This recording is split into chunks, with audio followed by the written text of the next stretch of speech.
Hello friends, welcome to our own channel daily stock.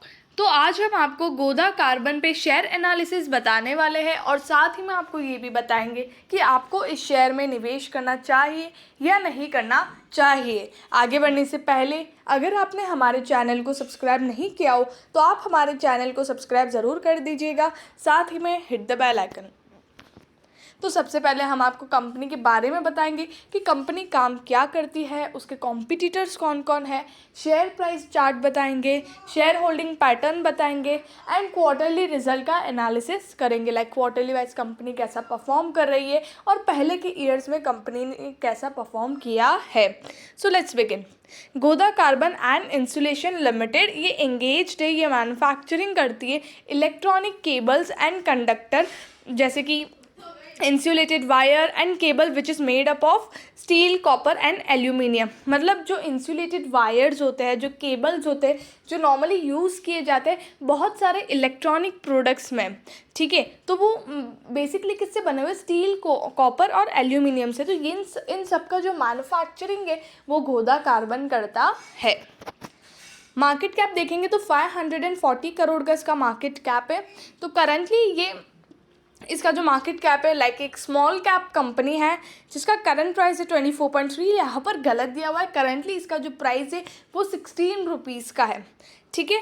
Stock price to earning है, यहाँ पर ये आपको महंगे प्राइस पे मिल रहा है। डेट है 7.78 करोड़ का, तो यहाँ पर डेट कंपनी के पास काफ़ी कम है। प्लेज परसेंटेज यहाँ पर 0 है, मतलब प्रमोटर ने अपने एक भी % के स्टेक को प्लेज पे नहीं रखा है। और इंटरेस्ट कवरेज रेशियो 2.84% है, मतलब ठीक ठाक है इंटरेस्ट कवरेज रेशियो भी यहाँ पर कंपनी का, मतलब इंटरेस्ट पे करने की थोड़ी बहुत कैपेबिलिटी है।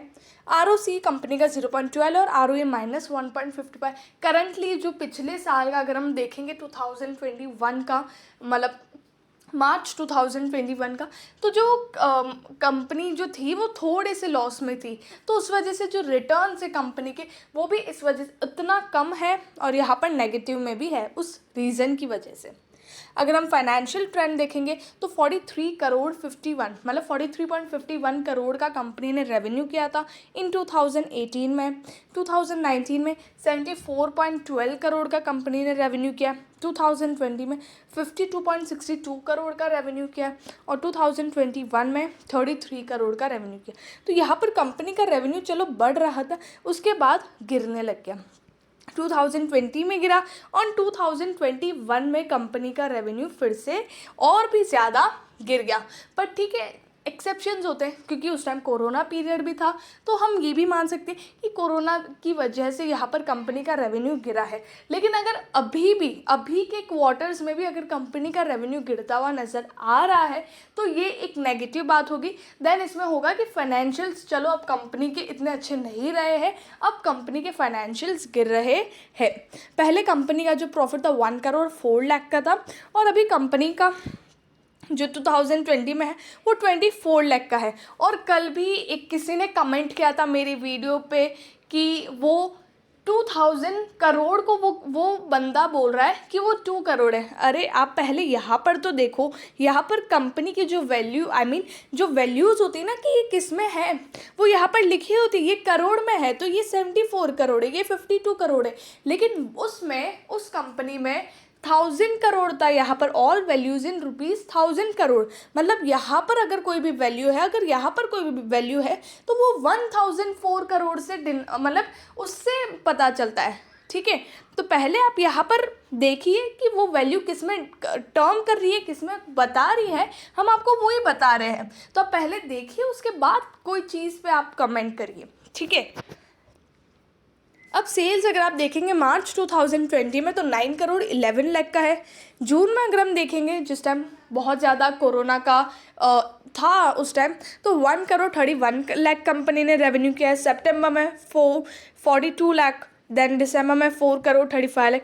मार्च में कंपनी ने अच्छा खासा रेवेन्यू कर दिया तो उस वजह से कंपनी का रेवेन्यू 33 करोड़ भी आया है, ठीक है। जून में यहाँ पर 13 करोड़, देन सितंबर में 13 करोड़, दिसंबर में 6 करोड़ का। तो ओवरऑल देखेंगे तो 32-33 करोड़ 30 to 33 करोड़ का कंपनी ने रेवेन्यू कर दिया है। अब यहाँ पर मार्च का क्वार्टर अभी भी बाकी है, तो अगर कंपनी रेवेन्यू उस टाइम अच्छा करती है तो यहाँ पर चांसेस है कि इसके शेयर प्राइस में भी आपको मूवमेंट देखने को मिल सकता है, क्योंकि ईयर ऑन ईयर बेसिस पे कंपनी ने काफ़ी अच्छा परफॉर्मेंस दिखेगा, तो ऑब्वियसली शेयर प्राइस में आपको यहाँ पर ऊपर जाते हुए दिख सकता है। और प्रॉफिट भी अगर आप देखेंगे तो यहाँ पर 10 लाख का है, 36 लाख का है और 8 लाख का है।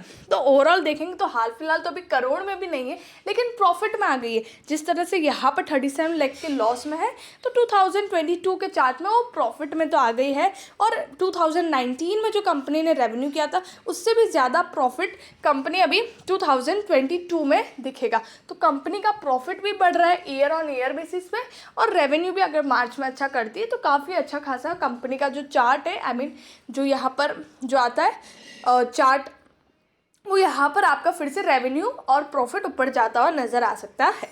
प्रमोटर होल्डिंग है 69.52%, तो काफ़ी अच्छी प्रमोटर होल्डिंग भी है इस कंपनी की।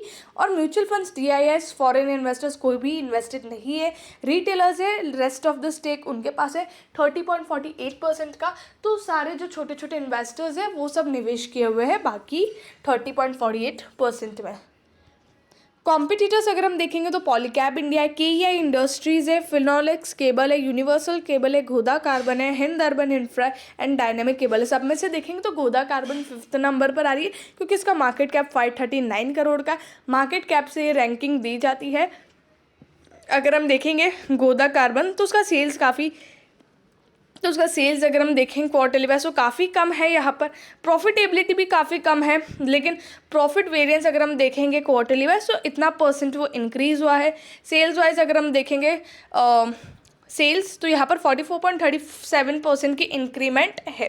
तो यहाँ पर ठीक है, बट इतना अच्छा परफॉर्म नहीं कर रही है, क्योंकि हिंद कार्बन अगर आप देखेंगे उसकी सेल्स है कि 176 करोड़ है, फिर भी वो लॉस में है, बट स्टिल। उसके बाद सेल्स अगर आप इसकी देखेंगे डायनामिक केबल्स की तो 143 करोड़ और 9 करोड़ का प्रॉफिट भी, जबकि इसका मार्केट कैप और भी कम है। तो आप ऐसे करके कंपेयर कर सकते हो। तो गोदा कार्बन हाल फिलहाल इतनी अच्छी नहीं लग रही है। 5 ईयर हाई देखेंगे तो 23.15 है, करंटली 16.65 पे आज के दिन ना ही इसने अपर सर्किट मारा है ना लोअर सर्किट मारा है। तो ये शेयर को आप देख सकते हो शॉर्ट टर्म पर्सपेक्टिव के हिसाब से। एक बार मार्च के रिजल्ट्स आ जाए उसके बाद आप लॉन्ग टर्म पर्सपेक्टिव के हिसाब से भी देख सकते हो, बट इसमें ग्रोथ ज़्यादा नहीं दिख रही है, तो शेयर प्राइस में ज़्यादा मूवमेंट नहीं दिखेगा। तो शॉर्ट टर्म पर्सपेक्टिव के लिए ही ठीक है ये शेयर, तो आप उसके लिए ही देख सकते हो। आई होप आपको गोदा कार्बन एंड इंसुलेशन के बारे में सब कुछ समझ में आ गया होगा। अगर आपको वीडियो अच्छा लगा तो please like and share and subscribe our channel. Thank you.